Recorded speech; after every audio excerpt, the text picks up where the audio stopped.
Last time we created a Wordle game together with code. Well, there are still two things we need to sort out. Let's handle it one by one. First, we need to check if the word we input is in the word list. To do this, we need to figure out how to represent a list. A list is really like a math sequence, an ordered collection of numbers that can be repeated. We gave each number an index to show its position. So if we wanted to get a fourth number, we'd use the sequence name A with the index 4. In programming, an ordered collection of elements is called an array. Instead of just numbers, the elements are variables that belong to the same data type. We use square brackets to wrap the array and index as syntax. However, an interesting thing is that the index in programming usually starts from 0. Some people may say it's because it represents offset of memory address, but for now let's just treat it as a convention. Back to the problem. First, let's create an array called word list. We'll pass our long list into this array. To check if our input is in the array, we use a loop to compare every single element with our input. Since the number of elements in our array is fixed, we can use a for loop and loop for the length of the array, which is the same as the number of elements. Since array index starts from 0 and our for loop counter j luckily also starts from 0, we can use our loop counter j as the index. In each iteration of the loop, we'll use if statement with equal to function to check. If it's true, it means our input word is valid, and no need to continue our loop. If, after checking all the elements, we still haven't found the input word yet, it means it's not valid. To store our result, we can use a Boolean variable. In programming, we call it a Boolean flag. We discussed it in the third episode, and now is the perfect time to use it. Now the problem is solved. The second problem, coloring a hint, is much more challenging. First, let's take a closer look at the detail rule. A green tile indicates that the letter is in the correct position within the word. A yellow tile signifies that the letter is not in the correct position, but still exists within the word. A gray tile indicates that the letter is absent from the word. First, let's figure out how to determine if the position is correct. You see, a word is simply a sequence of characters in order, so we can treat a word or string in programming as an array. To check if a character is in the correct position, we simply need to compare the elements of the same index. In code, it's simply as this.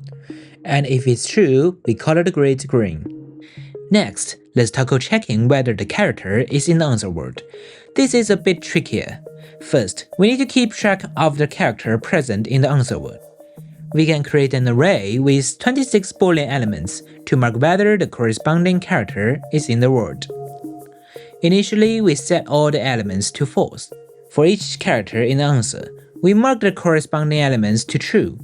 To check if the input character is in the answer, we simply need to check the corresponding elements statement. However, an array's index are integers, so we want to find the relationship between numbers and characters. Luckily, friendly programmer invented ASCII came to our rescue. ASCII, or American Standard Code for Information Interchange, is a way of representing characters at integers from 0 to 127. For instance, uppercase A is 65, uppercase B is 66, uppercase C is 67, and so on. To convert an ASCII number to our index, we just need to subtract 65. Simple as that.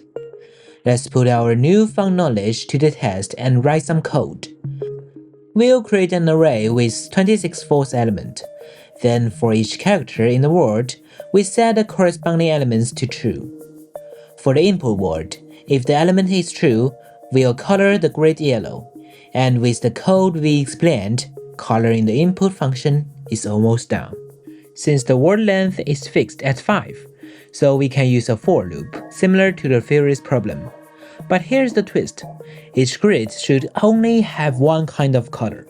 Instead of using the break function to jump out of the loop, we'll use the continue function to jump to the end of this cycle. Just remember that the updating function will still keep going. Here's how it looks in our main program. Today we wrap up the code for our word game. It's a bit of a beast, but hung off the logic behind is the key. You can find the full code in the description, so take a look. In addition, we studied arrays, which are ordered collection of elements whose indices begin at 0. Since string is an ordered collection of characters, it is also an array. ASCII is a method of converting characters to numbers, and we identified the distinction between the break and continue functions. Just like an array, a collection of data values, relationship between them and the operation we can apply to the data.